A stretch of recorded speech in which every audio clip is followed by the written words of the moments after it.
Les bendiga, hermano, bendiciones. Aquí el pastor Héctor Quiñones en nuestro devocional diario de la Biblia Ilustrada. Nos toca en el día de hoy la lectura titulada Fuego en el Campamento, la cual está mirando a los libros Números, capítulo 10, versículo 1, hasta el capítulo 11, versículo 2. Vamos a mismo orar y entramos entonces en este momento. Amado Dios, gracias, Padre, por esta oportunidad de estar aquí reunidos, Señor, que nos das de poder estudiar tu palabra. Te pedimos, Señor, que nos guíes, Padre, y que nos des entendimiento de tu palabra. Ayúdanos a aprender de los errores, Padre, de los israelitas. Y de igual manera, Señor, que seamos sabios y prudentes y que no cometamos los mismos errores, Señor. Ayúdanos a poder ser lo mejor que podamos ser para la gloria y la honra de tu nombre. En el nombre de Jesús pedimos esto, mi Dios. Amén y amén. Así que, hermanos, Dios les bendiga nuevamente. Estamos acá mirando entonces antes de meternos en la lección titulada Fuego en el Campamento, vamos a mirar algunos apuntes aquí en la página 165 donde tenemos los viajes con los israelitas. ¿Sabías esto? ¿Sabía usted que Moisés tuvo que hacer mucho que hacer con todos los israelitas que salieron de Egipto? Pues eran más de 2 millones de personas, pero con la ayuda de Dios demostró ser un buen líder. Vemos algunas cosas que suceden en la vida de él, por ejemplo, el hecho de que el Mar Rojo se divide y los israelitas cruzan por tierra seca, como habíamos dicho anteriormente. En la página 149, luego vemos que hubo un momento donde el agua amarga se convierte en agua dulce. Luego también vemos que la comida se acaba y Dios provee lo que es el maná para su pueblo, para que comiera. Y Dios les da la victoria sobre las tribus feroces también. Y vemos luego que como Moisés estaba tardando en regresar cuando había subido a la montaña, el pueblo entonces se pone a adorar lo que es un becerro de oro. Y también vemos que el pueblo se queja del maná y entonces Dios envía entonces codornices.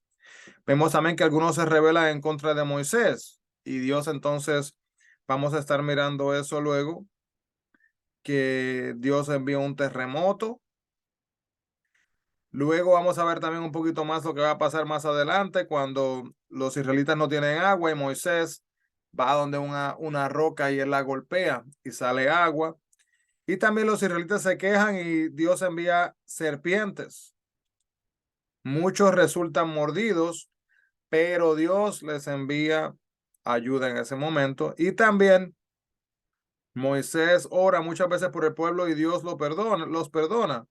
Pero ellos se niegan a conquistar a Canaán y Dios los hace vagar en el desierto. Eso estaremos mirando más un poquito de esta semana.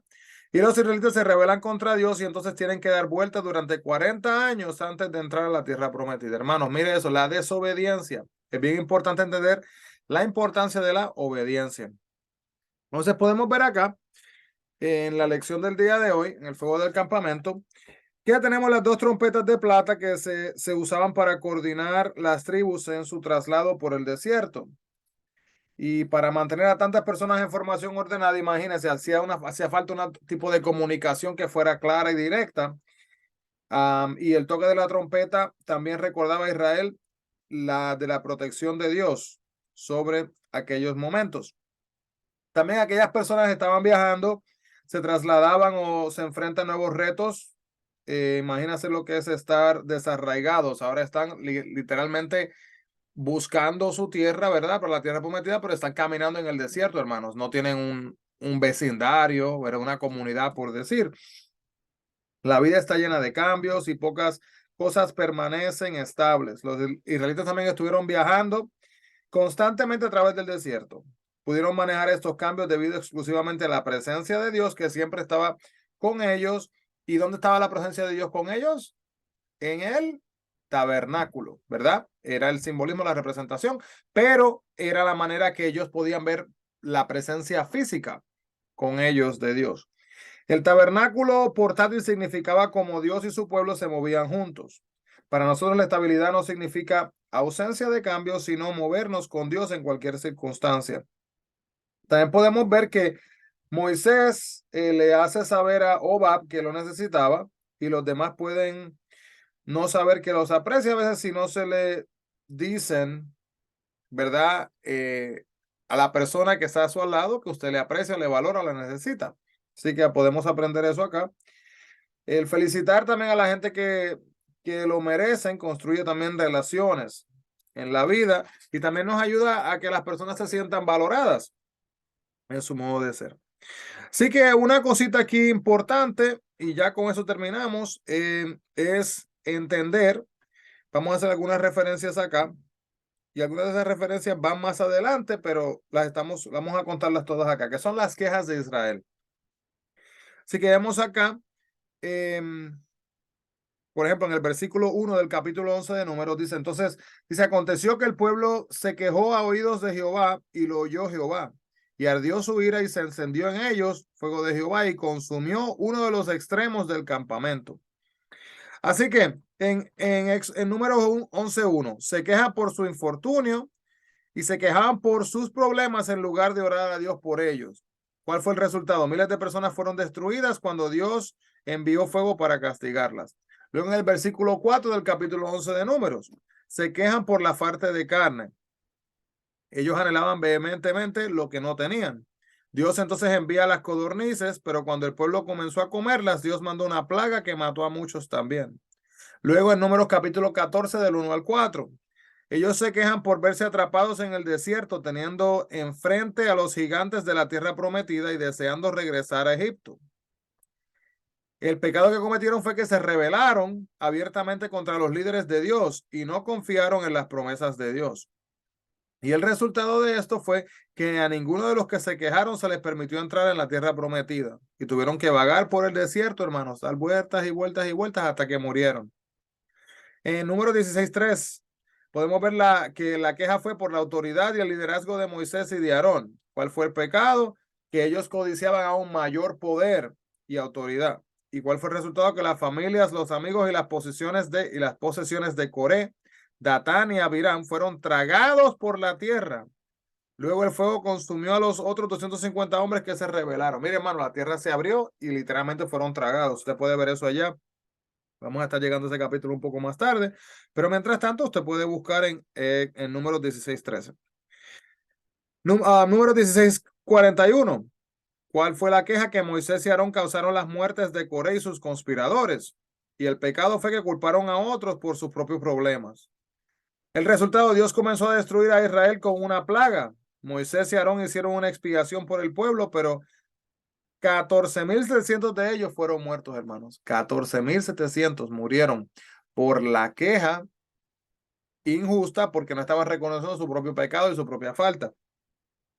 Números 22 y 3. Se quejan por la falta de agua. Se negaron a creer que Dios los abastecería como lo había prometido. Entonces, en ese mismo momento, hermanos, no solamente pecaron ellos, sino que Moisés también pecó.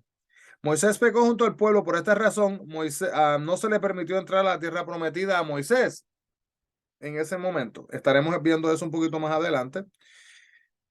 Y en Números 21:5, que Dios y Moisés los habían llevado al desierto. Esa fue la queja. Y entonces el pecado fue que no pudieron reconocer que sus problemas se los acarrió su propia desobediencia. ¿Y cuál fue el resultado? Que Dios entonces envió serpientes venenosas que mataron mucha gente e hirieron seriamente a muchos otros. Así que, hermanos, cuando hablamos entonces de este fuego en el campamento, ¿verdad? Pues podemos ver acá exactamente lo que está pasando con todas estas quejas en este momento. ¿Se queja usted, hermano? ¿Me quejo yo? ¿Nos quejamos? Muchas veces. Y tenemos que reconocer y entender, hermanos, que Dios tiene un plan y un propósito en medio de las circunstancias y de los momentos difíciles y aprender a depender directamente de Dios. Oremos. Amado Dios, gracias, Padre, por esta oportunidad que nos da, Señor, que nos guías, que nos guardas. Te pedimos, Padre, que continúes trabajando en nuestras vidas y hablándonos día tras día, Señor. Padre, sin que pasemos por alto tus bendiciones, tu presencia sobre nuestras vidas. Continúa obrando y trabajando en nuestras vidas, Señor, y ayúdanos a depender día tras día en ti. En el nombre de Jesús pedimos estas cosas, mi Cristo. Amén y amén. Dios le bendiga, hermanos. Y no se olviden, busquemos la presencia del Señor. Bendiciones.